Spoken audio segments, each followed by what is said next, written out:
我被全网黑时，绿茶小花发了我前男朋友照片。谢谢石总的爱心午餐，石之言当场开怼。是你偷了我家狗的饭，还回来。随后在微博晒出了我俩的结婚证。我和石之言恋爱1周年那天，我推掉了许多工作，赶回 C 城同他庆祝。朋友打趣我不喜欢他，怎么还急着赶回去？我连忙表示，毕竟要给长辈装样子，我要有合作精神。更何况狗男人答应回家就送我一个岛。朋友揶揄地看了我一眼，问大明星：“你说石总一个金嬷嬷身边美女万千，凭什么找你合作当情侣？少来，谁能有我漂亮？而且就他那嘴，哎，我到家了，先不和你说了。”下车推开家门，家里空荡荡的，石之言不在家，但是餐桌上摆满了鲜花，地上堆满了我之前随口说的礼物。狗男人还挺会，我拿出手机正要打他电话，页面弹出一条消息：当红小花发文分手直言男方劈腿，小三疑似新晋顶流温于宁。直击小花狗丝失恋现场，竹马石之言温情送花，疑似好事将近。作为被黑还疑似被绿的当事人，我当然先关心被绿，反手点开了第2条链接，哎，没了。我还没来得及反应，却看见石之言账号更新了。10点，小时候住在同一个小区，1年就叫竹马。那我家狗和他是不是也是竹马？可爱鬼狗丝，你们公司旗下的营销号要点脸吧？是我给你送花吗？我和你800年没见了，别来沾边。还有，就你前男友那癞蛤蟆样，吃屎就算了，吃天鹅肉，做梦吧！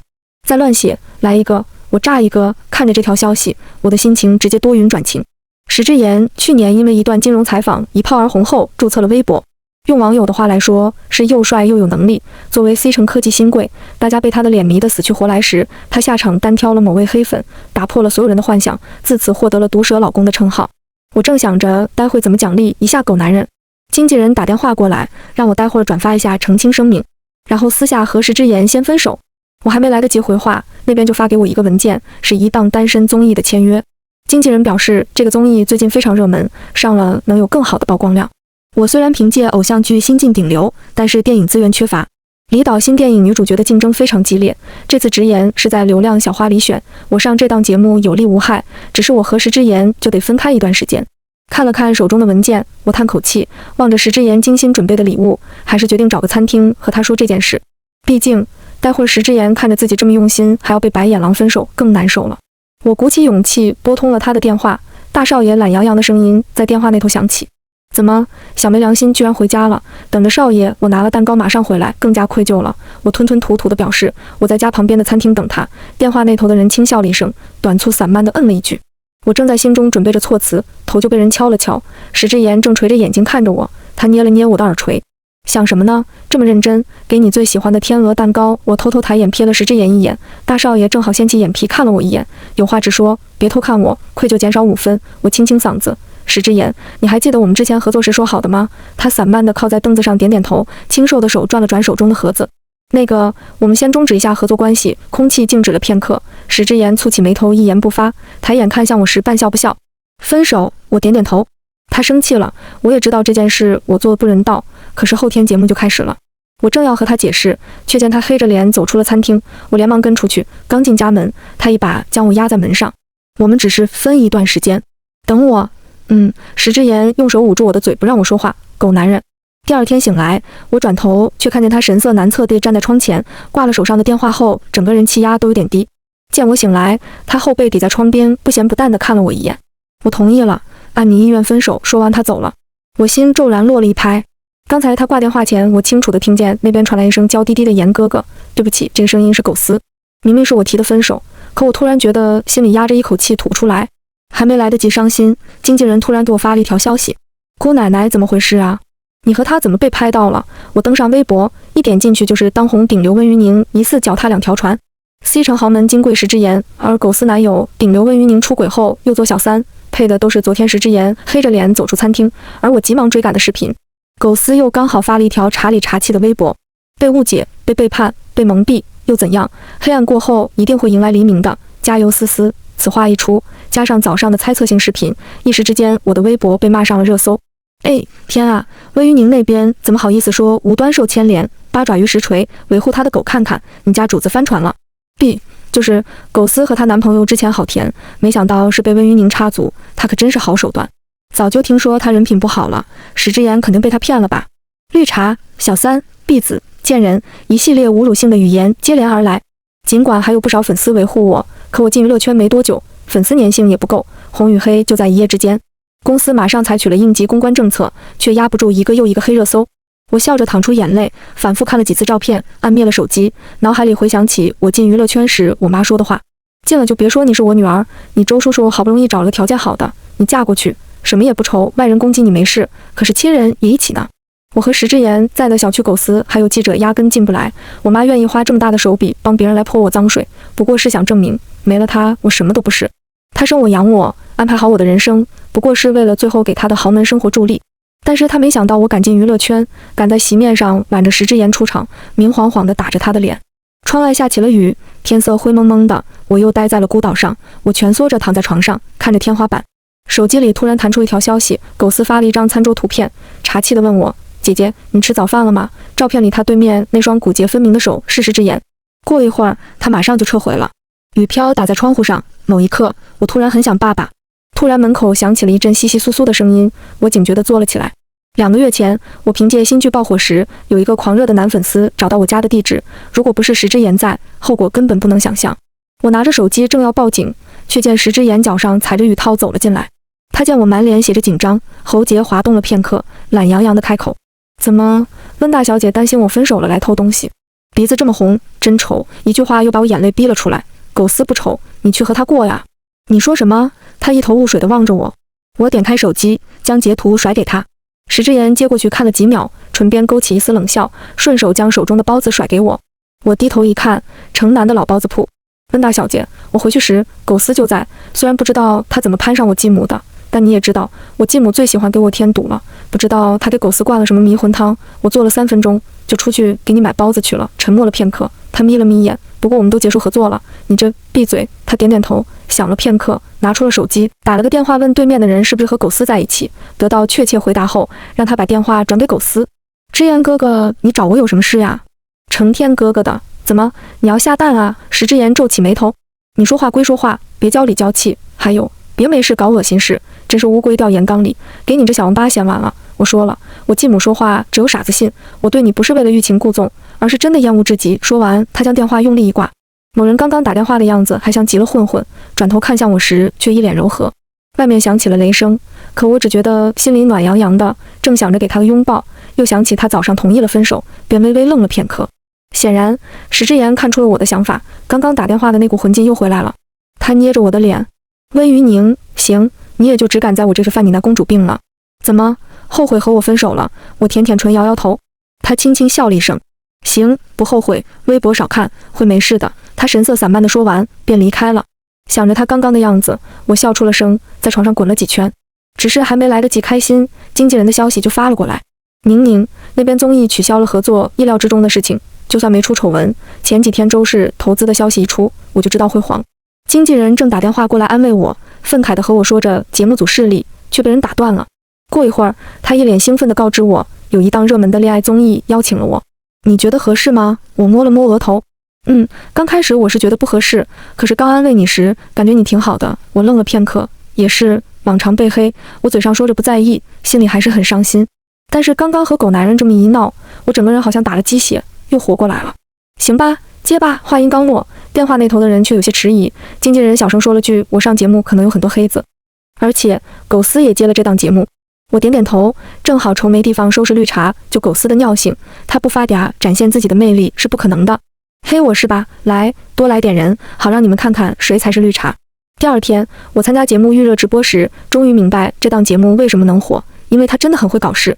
我上演播厅时，主持人大声地念叨：有请我们的当黑顶流温于宁与他的绯闻前任国民毒舌老公石之言。我惊讶地看着慵懒地靠在沙发边的男人，眼神传递着你怎么会来，却见他低下了头。狗男人绝对看懂了我的意思。我撇撇嘴，坐在了他的对角线，扫了一眼弹幕。我去，姐妹们，为什么我觉得有点好磕？他们真的好配。拉倒吧，就凭温于宁水性杨花的特点，不知道给石之言戴了多少顶绿帽子了。怎么，微博的澄清你是一个也不看？余下的又吵起来了。事到如今，我的确黑得发亮。正无聊地坐在沙发一头，狗司和他的前任来了，两个人不愧是演员，撕得那么难看，面上还是风平浪静。另外一对是最近热门剧小火柴和骑士服的 CP， 看着他们上台，我眼睛微微发亮。姐妹们，我磕的 CP 一定是真的。直播预热开始了，可能是因为石之言在节目组也不敢多为难我，象征性的问了几句后，给了张小卡片，请各位在明天前选好自己的 CP， 我们将按观众投票和本人意愿进行约会的分配。我瞥了瞥石之言，见他无动于衷，突然想起他和我说的不后悔。好，别来求我，好家伙，在这等着我。下播后，我咬咬牙，为了拉石之言一起收拾狗丝，我拼了，低头发了一条消息选我，刚发出去，就看见狗丝更新了一条微博。哎呀，真的很爱一些嘴硬心软，配图是石之言手上拿着的心动牌。我看见这条微博，心里突然泛起疑惑，石之言已经明面对过狗丝好几次了，狗丝却依旧我行我素，仿佛什么事也没发生。这里面有蹊跷，我正思考着原因，就看见石之言上线对人了。10.可爱狗丝，几杯茶呀？这么说话，给脸不要脸，你别和狗屎一样粘着我，没选你。别来！这条微博一发，狗丝的粉丝不但没有像上次一样暗讽石之言不尊重人，而且在下面表示他们懂，理解石之言不好意思表达爱意。我越加疑惑，正想去狗丝超话里看看，经纪人的消息便发了过来。他连发了好几张截图，我低头一看，是狗丝在粉丝群的发言。他在群里委婉地表示，石之言是小男孩脾气啦，大家多包容。粉丝暗戳戳地表示吃到糖了，有些男生就是越喜欢你，越爱欺负你。看着这些消息，我被雷得不轻，这是什么奇葩结论？狗丝这些年为了攀上石之言这条线可是不择手段，如今可能真的得了臆想症。我随手保存了这些图片，刚准备去洗澡，就看见石之言发来了消息。好处，狗男人，为了大计我忍。你想要什么？我等了片刻，那头的人没有反应。过了半晌，我正要起身，他的电话来了。接起电话，石之言微哑散漫的声音便透了过来。家里最近一直在催婚。我脑子里迷糊了一下，试探地往顺毛的方向问了一句：你的意思是让我娶你？电话那头传来一阵轻笑，石之言懒懒地嗯了一声。我感觉耳朵好像充血了，我觉得不划算。怎么，娶 C 成金龟婿，顺便帮你收拾绿茶委屈你了？他懒懒的声线传来。我努力让自己的心跳缓过来，垂眼摸着无名指内侧纹上去的 S， 否认后同意了。喂，那可是石之言爱。脑海里回响的这句话伴着七月的蝉鸣和林音一同而来，而后石之言似笑非笑的声音将我拉扯回来。石太太，那明天8点民政局见。第二天，我摸着高中的日记本，刚想装一天鸵鸟，电话就响了。下楼，而后我脑袋昏昏地完成了所有流程，最后呆呆地看着面前的结婚证，还没来得及多看，就被石之言拿走了。为了保证我入赘后不被随意抛弃，结婚证放我这了。说完，他半笑不笑地瞥了我一眼，然后揽着我去吃饭。我刚和石之言说完我的反击计划以及需要他帮助的地方，就看见工作群炸开了锅，我又被黑上热榜第1了。顶流温鱼宁真正的金主曝光，温鱼宁著名八爪鱼，脚踏3条船。娱乐圈公交车温宇宁，配图是我和顶奢投资方吃饭的照片。下面的评论早已污浊不堪。石之言发现了我的异样，凑过来看了片刻，便蹙起眉头。眼看他又要上线单挑网友，我伸手阻拦了他。今天就让跳梁小丑蹦跶片刻，记得收我发过来的视频，明天才是我们的主场。他大少爷般的扯了扯嘴角。行，第二天收拾好后，我到达节目地点。主持人 Q 过基本环节后，请嘉宾揭开了心动牌。在看见石之言的牌上选了我后，狗丝的手紧了紧，而后为了挽尊，他温婉地笑着说了一声。温温果然惹人喜欢，今天顶奢 C 牌居然发了声明，同于宁见面是想让他当代言人，不是大家想的那样，拥抱也是于宁太可爱了。我瞥了他一眼，彼此，狗小姐也很惹人爱，煤矿集团的老总认你当干女儿，海洋公司的公子都说你是他的白月光，能让已婚男人如此心动，狗小姐的魅力当真无限。石之言看着我，勾唇笑了笑。狗丝的脸变了，毕竟2个月前他凌晨1点被海洋公子接上楼后，早上6点又赶往煤矿老总家的视频在网上闹得沸沸扬扬。主持人见气氛不对，十分有眼力劲儿地换了话题。我们按分组来到了第1个节目环节，无厘头答题赛，输了的队伍将要受到惩罚，惩罚是公开手机第1个视频，并要回答赢方任意问题。我和石之言对视了一眼，他懒洋洋地抬起手示意开始。大屏幕显示第1个问题：朱元璋去拜佛，问方丈真要下跪吗？方丈妙答8个字就全4人的命，这8个字是什么？请开始作答。小火柴那对 CP 看着自己的回答笑得停不下来，陈火柴笑着亮出了他们的回答8个字救了全4人，而后2人笑着抱成一团。我看着我的 CP 也笑弯了眼，跟着写了一个无厘头的回答，爱你不跪的模样。狗丝则得意洋洋地写下了标准答案，今是佛不拜就是佛。显然我们输了。小火柴那边手机里第1个视频是2人游玩的视频，我位于课堂第1现场，叫得比猩猩还猛。很快就到我们了，我递手机过去时冲着狗丝弯了弯唇。点开第1个视频就是狗丝和各种大佬的贴脸视频，以及他在背后辱骂颁奖评委和投资方恶心的合集。前面的剪辑滑动得太快了，他来不及反应，等反应过来，立马就切断了直播。而我晃着手，绿茶的看着他，慢慢说道：“哎呀，狗丝姐姐，不好意思，今天别人给我发了视频让我保存，我还没来得及看。”说完，我流下了几滴鳄鱼的眼泪。狗丝咬咬牙，留下一句等着，转头就走。石之言笑着摸了摸嘴角，发了一条微博。愿赌服输上传了第一条视频，视频里是狗丝给他发的一系列暧昧话术的录屏。他还顺带在评论区澄清，当初他说喜欢谁就爱欺负谁，只对一个人而言。他高中喜欢死缠烂打的女生，也只对一人而言。借着这股东风，公司开始引导舆论，攻击声从我这转移到了狗丝那里。无数粉丝发消息心疼我的同时，都在好奇石之言说的人是谁。石之言狗里狗气的吐槽我公司公关一点也不行后，加了一把火进去。狗丝绿茶，狗丝才是劈腿怪。狗丝一想正，石之言喜欢的女生是温宁吗？我看着最后的词条，呼吸顿了片刻，点了进去。下面的粉丝全都在否认。哈哈哈，怎么可能？我们家宁宁可不是死缠烂打的人。哈哈哈，石总在节目上看温温很宠溺。得了吧，石总的眼睛看狗，狗都说春天来了。看着 A 的话，我顿了顿。其实在高中时，我对石之言死缠烂打了好一段时间，只是他不知道，因为我现实里太怂了，只能在游戏里缠着他和我网恋。幸好狗男人不知道我是谁，不然我会被他笑死。放下手机，我却难以入眠，只好从床头柜拿出了日记本，里面都是高中的石之言。竞赛获奖的他，打篮球的他，踢足球的他。而高中的我被我妈强制性的剪了短发，每天除了学习就是学习。我这么不起眼的人，他应该不会喜欢，不然也不会喜欢捉弄我。正想着，一阵急促的电话声传来，经纪人急促的声音传来：“雨宁，狗丝自杀了，自杀前录了一个视频自证清白，说你陷害他。视频发出有1个小时了，现在他粉丝的情绪都有点激动，舆论在反转，你先别出门，我怕他私生粉又做出什么极端的事情。像是为了验证他的话，一些不理智的黑粉当天晚上就在我小区门口拿着喇叭骂我：温于宁荡妇，温于宁婢子，温于宁贱人，物业去阻拦，还被一些盲目的黑粉误伤。小区的业主们纷纷被吵醒，开始在群里埋怨。黑粉拿着喇叭大喊，他们只针对我，只要说出我家的具体地址，他们就不闹事。我在阳台看着这场闹剧，只觉得浑身发寒。最后，黑粉成立的正义联盟被警察拖走。电话那头，经纪人问我和解吗？我拒绝了，并让他给每人都发一份律师函，做错了事就要承担责任。接完这通电话后，我手机就不断在响，晚上的事被推上了热搜，许多网友都觉得是我活该，同事朋友都在关心我。可在大多数的关心中，我妈怨毒的咒骂显得格外突出。我盯着她要正式同我断绝关系的消息，冷笑了一声，回了她句号，平复了好一会儿心情。我正垂头回复其他消息时，门铃响了，我猛地从沙发上坐直了身，像是知道我在害怕什么。石之言懒洋洋的声音从外面传来，细听还带着一丝急迫。我舒了一口气，打开了门。石之言目光扫过我苍白的脸，面露一丝担忧，摸了摸鼻尖。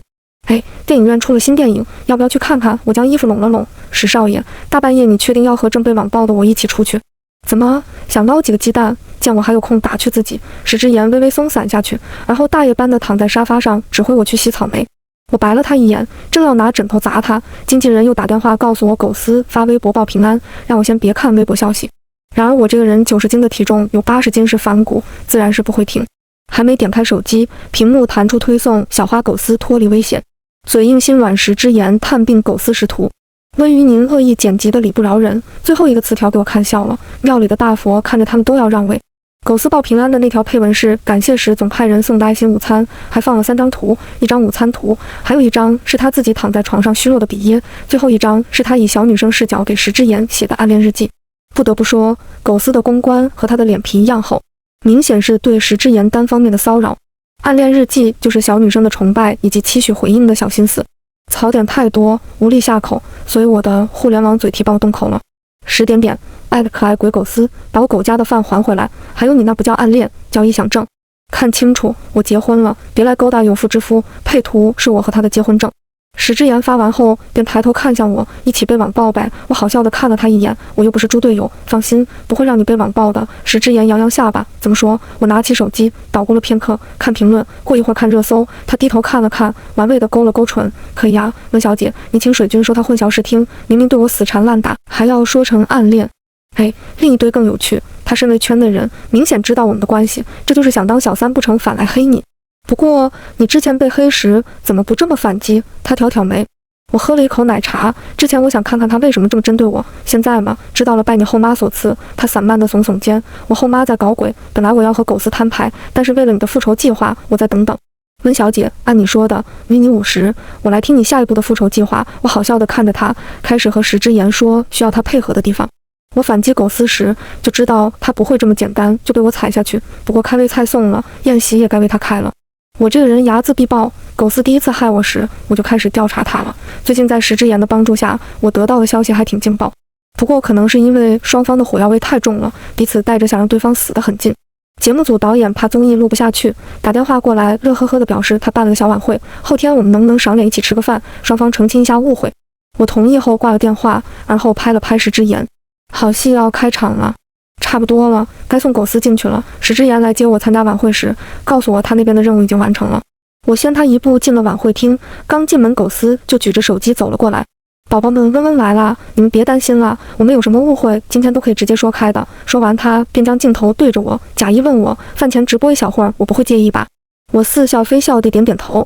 想问温温怎么和石总认识的，感觉之前他们都没什么联系，思思和石总才比较熟，所以温温是怀孕了吗？狗司念完弹幕后便惊讶地看着我的肚子，你别说，真挺查，这话直接内涵我是用胁迫手段上位的后来者。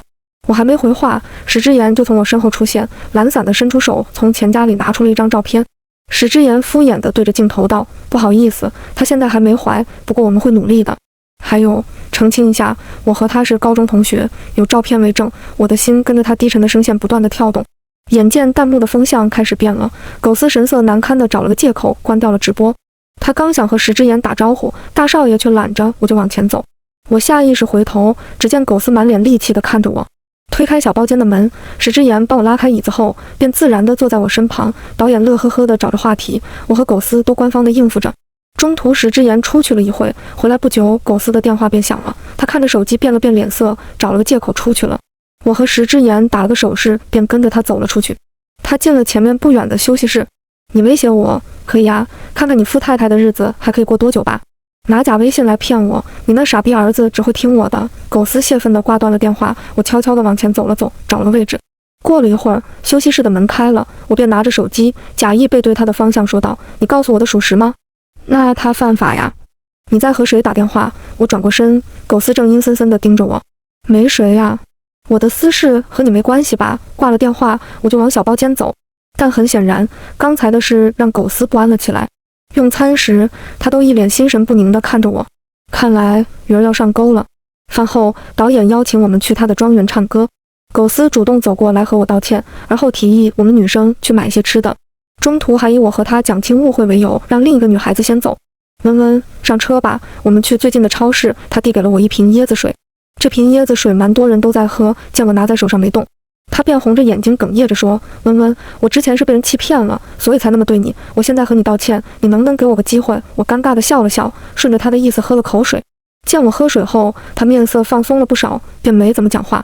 但他行车的路线却和超市截然相反，我假装警惕地坐了起来。你去哪儿？他冷笑了一声，说道：“你不是知道了吗？温雨宁，你这张脸可比那些学生妹更有吸引力。你果然在违法，你通过诱奸那些女学生同别人换资源时，你良心安吗？”我假意想伸手挣扎，别费力气了，没用的。诱奸？温雨宁，你刚刚知道的吧？果然那个蠢货告诉你了，不过你马上要消失了，我也不妨告诉你。接着狗司得意洋洋地说了一堆他做过的蠢事，然后将车停在了某酒店门前。可惜他刚下车，便被石之言还有警察围住。而后排本该被迷晕过去的我举着手机对他挥了挥。饭后直播一小会儿，不介意吧？狗司一脸震惊地看着我，而后看向石之言，你们两个联合起来耍我？我和石之言同步耸耸肩，是啊，不然怎么抓你？看着被警察拉走的狗司，我笑着想和石之言击掌，他却不爽地捏了捏我的耳朵。温女士，下不为例，你这种行为真的很危险。我敷衍地点了点头，而后亮着眼睛看着他。石之言，我洗白了。他仿佛被我气笑了，能不白吗？都拿命去证明黑你的人是法制咖了。我嘿嘿地笑了几声，将之前准备好的有关狗司违法的音频图片发了出去。为了让吃瓜群众更清楚，我还专门做了个思维导图。微博的服务器炸了又炸，用经纪人来说就是史诗级大反转。狗司犯法，狗司拉皮条，狗司迷奸他人，温雨宁直播给温雨宁道歉，这些词条轰炸了热搜。石之言的电话响了起来，他继母在警笛声中大喊冤枉。证据确凿，你可别乱喊冤枉。时间拉回那天晚上，我和石之言将手里收集好的信息整合后，大概明白事情的来龙去脉。狗司通过帮别人拉皮条换资源，石之言继母就是其中的一个中介，算得上狗司的上家。但石之言继弟看上了狗司，闹着要娶她，他继母自然不肯，便想个借势。他用了个假微信，让人冒充石之言和狗司聊天，到时候好吹石之言他爸的耳边风。两兄弟看上一个明星，不用他说，石之言他爸也会解决。而狗司便以为石之言真喜欢他，将我视为眼中钉，不断针对我。这边真的石之言发微博对他了，那边假的石之言就在微信上哄。但石之言继母也蠢，他藏不住时，总是暗戳戳地试探石之言。石之言觉得他态度奇怪，顺路一查，便将事情查了出来。我被网暴那天，同石之言将事情弄清楚后，便决定让狗咬狗。参加晚会前一天，石之言先和狗司摊牌，让他知道和他聊天的不是石之言。狗司被骗，肯定会和石之言继母吵起来。到时候两边都在猜疑对方时，我便可以引蛇出洞。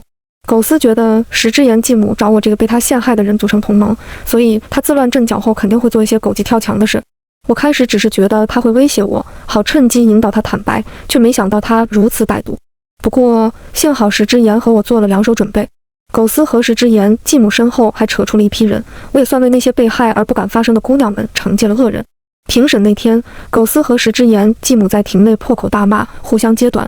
狗司的演艺圈事业也就此停止，我却因为这件离奇的瓜事再次翻红。许多工作邀约接踵而来，我却只选了其中反网络暴力的公益广告。广告中途有一个小彩蛋采访，当主持人问我为什么选择接这条公益广告时，我笑了笑，坦言道：因为前段时间刚刚体会了。主持人愣了片刻，笑道：有什么话想对大家说吗？我抿了抿唇，引用圈内前辈的话来说，夸赞的话可以随口而出，诋毁的话一定要三思后行。将反暴力公益广告发到微博后，我顺势建立了反网络暴力公益会，也算是为这场属于我的网络暴力画上了句号。希望受到网络暴力的人越来越少。离开拍摄厅，我走到房车前，却看见石大少站在车边，用长腿踢着面前的石子。我正想上前戏弄他，却被他发现了。他反客为主地将我举起来，做事往前扔，嬉笑打闹片刻，大概是日头有点晕，我挽着他的脖子，感觉两个人的心跳都在加速。你家不安全，搬到我家来吧。他状似随意的开口，可平日里低沉的声音却带着一丝丝颤音。行，我应下后看见石之言白皙的耳廓微微泛起红，而后就通知助理叫搬家公司。不多时，车就行至荣家山庄，石之言住在8号宅。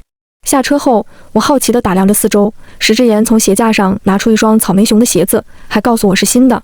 我跟着他走进去，可能是因为工作了一天有点累，不一会我就在沙发上睡着了。迷迷糊糊间，只感觉有人将我抱了起来。第二天一早，我就被饭菜香勾醒，一下楼就看见石之言头顶着浴巾从浴室出来。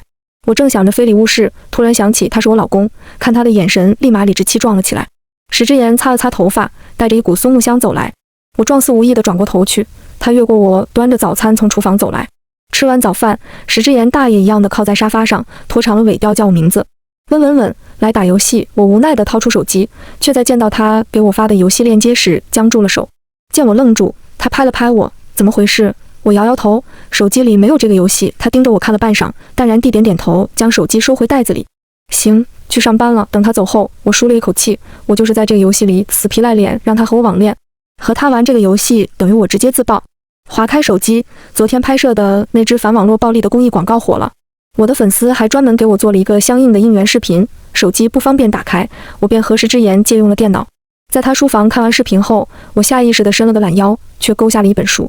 我下意识地回头，把书捡起来放入书柜时，他旁边的本子却引起了我的注意。因为封面上的人好像是我，不确信地打开本子，封面上龙飞凤舞地写着几个字，给文，我屏住了呼吸，翻开了本子。他给的糖好甜，好想摸摸他的丸子头，和他一个班了，好开心。真的好笨，这个游戏名稳必胜，一看就是他的。